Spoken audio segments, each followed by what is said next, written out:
मेरे प्यारे बच्चों, आज का वीडियो बहुत बेहतरीन होने वाला है। लेकिन मैं आपसे रिक्वेस्ट करता हूं कि यदि आप चैनल पर आ गए हैं तो पहले वीडियो पूरा अंत तक देखिए।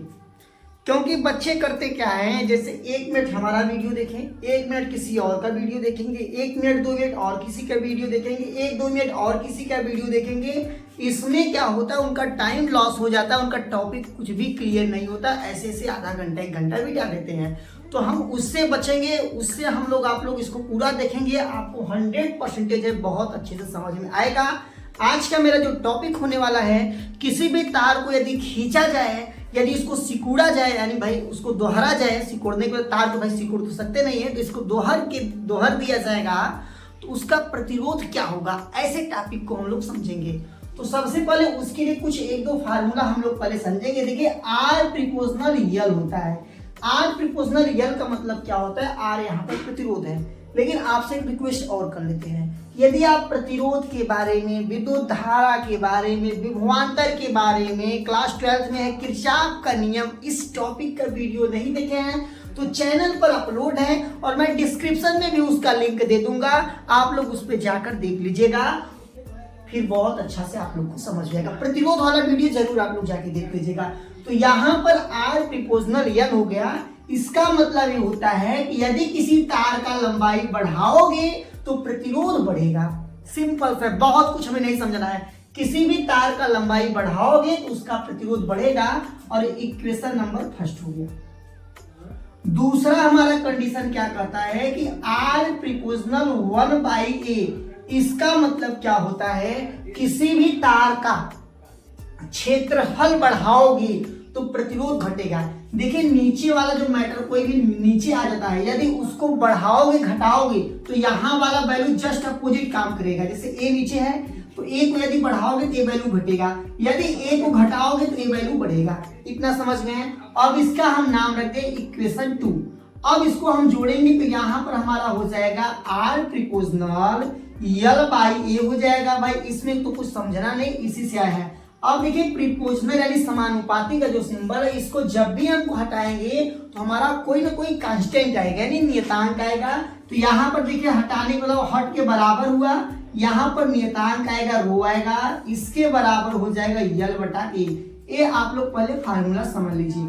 अब हमारा जो टॉपिक है, अपने हम टॉपिक पर आते हैं। टॉपिक में पहले सबसे पहले डायरेक्ट भी उसके लिए फार्मूला है, लेकिन वो फार्मूला कहाँ से आता है उसके लिए भी मैं निकालूंगा, उसके बाद आप लोग को डायरेक्ट फार्मूला बता दिया जाए। पहले फार्मूला आप लोग को तो दिखाया जाए। तो यहाँ पर देखिए, सबसे पहले मैं क्वेश्चन लिखता हूं। देखिए, हमारा यही क्वेश्चन है, यदि किसी तार को खींचकर 2 गुना कर दे तो उसका प्रतिरोध क्या होगा। इसी का हम फार्मूला लाएंगे तो बहुत आसान हो जाएगा। देखिए, इसको हम लोग समझेंगे। तो सबसे पहले मैं यहाँ पर एक इक्वेशन लिख देता हूँ। देखिए, R1 कर दिए, यहाँ पर क्या कर दिए, रो कर दिए, यहाँ पर L कर दिए, यहाँ पर A कर दिए। इसका मतलब क्या होगा, इसको इक्वेशन नंबर 1 बना देते हैं, यानी इसी को हम लोग लिख दिए यहाँ पर। इसका देखिए R1 हो गया, क्योंकि इसमें 2 प्रतिरोध आएंगे, इसलिए हम R1 R2 से दर्शाएंगे। ये तो क्षेत्रफल वही रहेगा, क्योंकि तार को कोई बदला नहीं जाएगा। तार का लंबाई भी मतलब एक तरह से वही रहेगा, उसको आगे पीछे खींचा जाएगा, 2 गुना 3 गुना किया जाएगा, जो भी किया जाए, और विशिष्ट प्रतिरोध तो वही होगा। तो यहाँ पर जो हमारा दूसरा इक्वेशन बनेगा, देखिए R2 हो जाएगा। क्या हो जाएगा, R2 हो जाएगा। थोड़ा इसमें देखिए, यदि किसी तार को खींचकर 2 गुना कर दें तो विशिष्ट प्रतिरोध तो वही रहेगा, क्योंकि जब यदि लोहे का तार था तो लोहे का ही तार रहेगा, कापर का रहेगा तो कापर की रहना चाहिए, एल्युमिनियम का था तो एल्युमिनियम का ही रहना चाहिए। तो यहाँ पर 2L हो गया। क्या हो गया, 2L हो गया। 2L कैसे हुआ, क्योंकि भाई कहा था 2 गुना कर दे। अब थोड़ा नीचे हम लोग क्या लिखेंगे, यहाँ पर नीचे लिखेंगे 1/A/2 लिखेंगे। अब A/2 कैसे लिखेंगे, आप लोग सोच रहे हैं ये कैसे लिख दिए, तो मैं बता देना चाहता हूँ। A/2 का मतलब हुआ, जब किसी भी तार को आप लोग खींचेंगे ना तो उसका क्षेत्रफल भाई तो आधा हो जाएगा। 2 गुना खींचेंगे तो क्षेत्रफल आधा हो जाएगा, सिंपल सा बात है। तो यहाँ पर A नंबर पलट जाएगा, यानी इसी के बराबर हो जाएगा। R2 के बराबर हम लोग का हो जाएगा, रो हो जाएगा, और ये पलट के जाएगा 4L/A हो जाएगा। ए इक्वेशन नंबर क्या हो गया, सेकेंड हो गया। अब देखिए, हम R1 में R2 से भाग देंगे। R1 में R2 से जब हम लोग भाग देंगे, देखिए ऊपर लिख दिए R1 लिख दिए, नीचे लिख दिए R2 लिख दिए, यहां पर इसको लिखेंगे रो L बटा के A लिखेंगे, ठीक लिख दिए इस वाले फार्मूला को। दूसरा वाला फार्मूला देखिए क्या होगा, जब इसके बटा में जब कोई नंबर रहता है तो पलट जाता है, यानी ए वाला इक्वेशन उल्टा होकर यहाँ गुणा में लिखा जाएगा, यानी ए ऊपर हो जाएगा, नीचे आपका हो जाएगा रो, यहाँ पर रो रहेगा, पी के मॉडल बनता है, यहाँ पर हो जाएगा 4L हो जाएगा, ए से ए कट गया, यहाँ पर रो से रो कट गया, यल से यल कट गया, यानी यहाँ बचा क्या 4 बचा है। तो हम लोग इसके बराबर क्या लिख सकते हैं, अब देखिए अब आप लोग यहाँ देखिए जरा, तो यहाँ पर हमारा क्या बचा है, R1 बचा है, बटा में R2 है, उसके बाद ऊपर क्या है, ऊपर तो कुछ भी नहीं बचा है, नीचे हम लोग का बचा है 4 बचा है, केवल देखो 4 बचा है, 4 को मैं इधर पहुंचा सकता हूं, यानी 4R1 बराबर हो जाएगा R2 हो जाएगा। इसी को हम लोग पलट के लिख सकते हैं, इस प्रकार से भी लिख सकते हैं, R2 बराबर हो जाएगा 4R1 हो जाएगा। अब इसको हम लोग थोड़ा समझेंगे, बहुत अच्छे से समझेंगे, ये चीज सेम ही है, यानी 4R1 बराबर R2 था, अब क्या हो गया है R2 बराबर 4R1 हो गया है। देखिए R1 और R2 का यहाँ मतलब यह है, R1 का मतलब है पुराना वाला प्रतिरोध, R2 का मतलब है नया वाला प्रतिरोध। R1 का मतलब क्या है, पहले का प्रतिरोध, R2 का मतलब है न्यू प्रतिरोध। कहने का मतलब है यदि तार को दोगुना किया जाएगा खींचकर, यदि तार को दोगुना खींच के किया जाएगा तो जो नया वाला हमारा प्रतिरोध मिलेगा पुराने वाले प्रतिरोध का 4 गुना हो जाएगा। कितना हो जाएगा, 4 गुना। फिर से सुनिए, यदि किसी तार को खींच के दोगुना किया जाएगा, क्या किया जाएगा, दोगुना किया जाएगा, तो पुराने वाले प्रतिरोध का 4 गुना हो जाएगा। अब मान लीजिए मैं इसी पे एक न्यूमेरिकल आप लोग को करा देता हूं। मान लीजिए कोई तार है, कोई तार जिसका प्रतिरोध है 4 ओम। कितना है, 4 ओम है। उसको खींचकर, उसको मतलब तार को खींचा जाएगा, प्रतिरोध को नहीं खींचा जाएगा, उसको खींचकर 2 गुना कर दें। क्या कर दें, 2 गुना कर दें।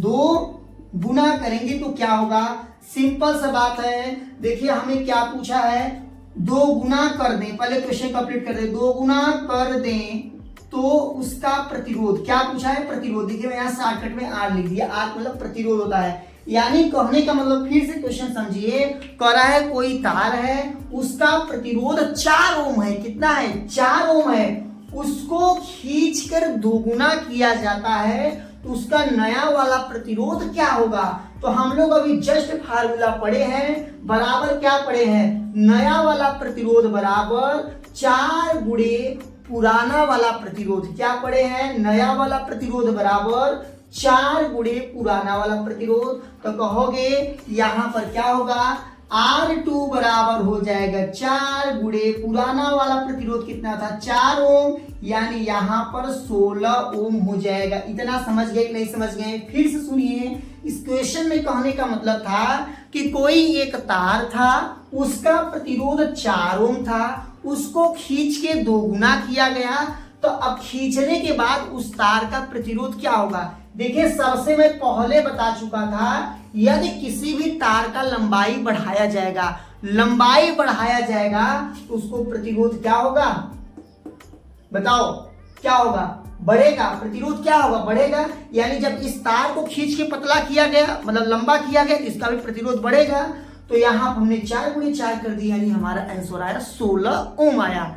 इसी प्रकार से, लेकिन इसमें एक मैटर फंस जाता है। एक तो हम लोग फार्मूला किसके लिए निकाले थे, 2 गुना के लिए निकाले थे। किसके लिए निकाले थे, 2 गुना के लिए निकाले थे। लेकिन यदि आ जाए 3 गुना कर दिया जाए, 4 गुना कर दिया जाए, 5 गुना कर दिया जाए, जैसे आ गया किसी भी तार को 5 प्रतिरोध मतलब 5 ओम, मतलब प्रतिरोध जो है उसका 5 ओम है, उस तार को हम लोग खींच के 5 गुना कर दें। कितना गुना कर दें, 5 गुना कर देंगे तो उसका प्रतिरोध क्या होगा, ऐसे आ जाएगा। तब हम क्या करेंगे, तो सोचोगे यार सर जी तो 2 गुना के लिए फार्मूला बताए थे, तो हम लोग 5 गुना के लिए क्या फार्मूला लिखेंगे। तो देखिए 5 गुना के लिए क्या होगा, 5 गुना के लिए कुछ नहीं करना है, बस आप लोग को इसी फार्मूले में अपडेट कर देना है। यहां पर फार्मूला हो जाएगा R2 बराबर हो जाएगा 5 के नहीं n के पावर 2 और R1 हो जाएगा। इसका मतलब देखिए, इसका मतलब क्या हुआ, एक इसके लिए फार्मूला है। देखिए जब एक गुना खींचा जाएगा तो n का वैल्यू 1 रखोगे, जब 2 गुना खींचा जाएगा तो 2 रखोगे, जब 3 गुना खींचा जाएगा तो n का वैल्यू 3 रखोगे, जब 4 गुना खींचा जाएगा तो n का वैल्यू 4 रखोगे, यानी जब 4 रखोगे तो 4 चौक 16, यानी 16 से गुणा करना पड़ेगा। क्वेश्चन देखिए सुनिए, अब आप लोग ऐसे क्वेश्चन को डायरेक्ट आप लोग आंसर हिट करेंगे। कैसे हिट करेंगे सुनिए, यदि किसी चालक का प्रतिरोध 4 ओम है, यदि किसी चालक का प्रतिरोध 4 ओम है, उसको खींचकर 4 गुना कर दिया गया। कितना गुना? 4 गुना कर दिया गया, तो उसका नया प्रतिरोध क्या होगा? तो कितना गुना कहा है? 4 गुना कहा है। n का वैल्यू क्या रखोगे? 4 रखोगे, तो यहां पर 4 का स्क्वायर क्या होता है? 16 होता है। 4 का स्क्वायर क्या होगा? यानी 4 का गुणा 4 में करोगे तो 16 होगा, और R1 का वैल्यू क्या था? 4 था, यानी 4 चौक 16, भाई 4 का स्क्वायर 16 होगा, और 16 चौके 64 ओम होगा। तो आशा करता हूं कि आप लोग इसको समझ गए होंगे कैसे 64 हुआ। इस फार्मूला को आप लोग नोट कर लीजिएगा और यहां पर बता दीजिएगा n बराबर क्या है? n आपका है कितना गुना? कितना गुना? 2 गुना, 3 गुना, 4 गुना, 5 गुना, 6 गुना, 7 गुना, 8 गुना, 9 गुना, 10 गुना, कितना गुना? वो n का वैल्यू होगा। जैसे 10 गुना करोगे तो यहाँ 10 लिख कर स्क्वायर करोगे, यानी 100 करोगे, यहाँ पर 100 R1 लिख सकते हो, यानी 400 हो जाएगा। कितना हो जाएगा? 400 हो जाएगा, क्योंकि 10 के स्क्वायर 100 और R1 का वैल्यू 4 दिया, यानी 400 प्रतिरोध हो जाएगा। इस प्रकार से आप लोग का एक टॉपिक हो गया कंप्लीट। लेकिन अभी एक टॉपिक इसी जैसा एक और बचा हुआ है। वो टॉपिक क्या है? यदि किसी तार को दोहर दें, यानी ऐसे इसको दोहर के एक में कर दें, तब उसका प्रतिरोध क्या होगा? यानी तार को मोटा कर दे तो उसका प्रतिरोध क्या होगा, हम लोग उसको समझेंगे। लेकिन आप लोग को यदि स्क्रीनशॉट लेना चाहते हो तो स्क्रीनशॉट ले लीजिए, नहीं तो आप लोग अपना नोट्स बुक लेकर बैठे होंगे तो इसमें से नोट्स कर लीजिए, इसको नोट कर लीजिए, बहुत काम का होने वाला है। क्लास 12th में तो हर साल किसी न किसी सेट में अवश्य पूछ लेता है। अब आप लोग यहां पर देखिए, यदि किसी तार को दोहर दें, दोहर का मतलब होता है कि इसको डबल कर दें, मतलब उसको मोड़ दें, दोहर दें तो उसका प्रतिरोध क्या होगा? उसका प्रतिरोध इतना तो पता है घट जाएगा, लेकिन घट के कितना होगा? प्रतिरोध क्या होगा? तो इसके लिए देखिए ए वाला समीकरण तो हमारा फिक्स है। दोबारा क्या होगा? देखिए R2 का यहाँ पर वैल्यू हो जाएगा, रो आपका वैसे ही रहेगा। देखिए यहाँ पर हो जाएगा L बटा के 2 हो जाएगा, L बटा के 2 होगा। L बटा के 2 क्यों हो जाएगा? क्योंकि उसका लंबाई जो है आधा हो जाएगा। किसी वस्तु को आप जब दोहरेंगे, डबल करेंगे तो उसका लंबाई तो आधा हो जाएगा। अब एरिया क्या होगा? देखिए 2a हो जाएगा, यानी एरिया भी बढ़ जाएगा, क्योंकि इस मार्कर के जो मैं डबल करूंगा तो मोटाई इसका बढ़ जाएगा, इसलिए यहाँ पर 2a हो गया। तो इस प्रकार से यहाँ पर हम लोग का, अब देखिए समीकरण 1 में समीकरण 2 से जब भाग देंगे तो R1 बटा के R2 हो जाएगा। यहाँ देखिए ऊपर क्या है? रो L बटा के a है, ठीक है। यहाँ पर देखिए 2 दूना 4a है, तो 4a ऊपर चला गया और यहाँ पर रो L और आपका नीचे चला जाएगा, तो रोयल से रोयल कट गया, ए से ए कट गया। अब यहाँ पर हम लोग क्या करेंगे? R2 को यहाँ भेज देंगे, तो यहाँ हम लोग का हो जाएगा R1 बटा के R2 बराबर हो जाएगा 4 हो जाएगा। तो R2 को वहां हम लोग भेज देंगे, तो यहाँ हो जाएगा R1 बटा के 4 इक्वल टू R2, यानी ये हमारा फार्मूला आएगा। इसमें R1 क्या है, R2 क्या है? R1 देखिए हमारा जो है पहले वाला प्रतिरोध था, R2 क्या है? बाद वाला प्रतिरोध है, यानी मैं इसको ऐसे भी लिख सकता हूं, R2 बराबर हो जाएगा R1 बटा के 4 हो जाएगा। अब देखिए इसको फार्मूला के रूप में कैसे बनाएंगे? ये हम लोग किसके लिए निकालें? जब मतलब उसको डबल किया गया था, उसको मोड़ के डबल किया गया था, लेकिन जब कहा जाएगा उसको मोड़ के 3 गुना कर दिया, मतलब 1/3 गुना कर दें, 1/4 गुना कर दें, यानी इसको 2 राउंड, 3 राउंड, 4 राउंड दोहर देंगे तो कितना होगा।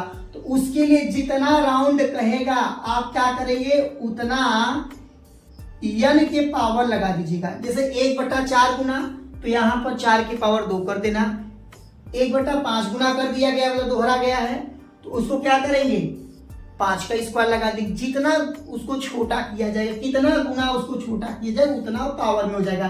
देखिए सिंपल सा, n2 ऊपर कब था, जब उसको खींच रहे थे तो n के पावर 2 ऊपर था, n2 क्या था, n के पावर 2 क्या था, ऊपर था। और जब उसको हम लोग सिकोड़ रहे थे यानी छोटा कर रहे थे तो n की पावर 2 यानी कहाँ था, नीचे चला गया। यही आसान है। अब इसी के बेस पर मैं आपको एक क्वेश्चन देता हूं। क्वेश्चन हमारा देखिए है 10 ओम के प्रतिरोध को, यहां पर देखिए तो ओम का सिंबल लग गया है, 10 ओम प्रतिरोध के तार को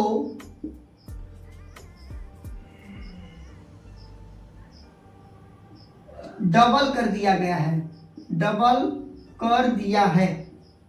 कर दिया, यानी डबल करने का मतलब है कि इसको ऐसे 2 भाग में से मोड़ दिए हैं, तो डबल कर दिया है। तो उसका प्रतिरोध क्या होगा, तो उसका प्रतिरोध क्या होगा, इसके लिए फार्मूला क्या करोगे, तो ऊपर क्या लिखोगे 10 लिखोगे, नीचे क्या लिखोगे आप लोग n के पावर 2 कितना डबल किया गया है, यानी n का वैल्यू क्या होगा 2 होगा, 2 के पावर 2, ये 2 के पावर 2 कहां से आया, फार्मूला से आया, 2 के पावर 2 कहां से आया, फार्मूला से आया, यानी ऊपर हो जाएगा 10, नीचे हो जाएगा 4, और जब 10 में आप 4 से भाग देंगे 2.5 ओम आएगा। यानी 10 ओम प्रतिरोध वाला तार को यदि मैं ऐसे दोहर दूंगा और दोहरने के बाद यदि उसमें देखा जाएगा प्रतिरोध जो होगा 2.5 ओम हो जाएगा। ये वीडियो काफी इंपॉर्टेंट था और आशा करता हूं कि आप लोग इसको समझ गए होंगे। यदि कहीं पर आप लोग को नहीं समझ में आया होगा तो आप लोग कमेंट बॉक्स में उस पर कमेंट करिए, तो आप लोग को बहुत जल्द उस पर टॉपिक को या तो वीडियो लाने लायक रहेगा उसको लाएंगे, नहीं तो कमेंट बॉक्स में रिप्लाई किया जाएगा। हाँ, लेकिन वीडियो एंड करने से पहले आपसे रिक्वेस्ट करते हैं, यदि आपको ये वीडियो अच्छा लगा हो तो वीडियो को लाइक करके चैनल को सब्सक्राइब कर दीजिए, और आपको विभवांतर जो भी आपको वीडियो चाह रहा होगा तो हमारे प्लेलिस्ट में आप लोग जाकर देख सकते हैं। बहुत जल्द आपसे मिलते हैं अगले वीडियो में, तब तक के लिए जय हिंद, जय भारत।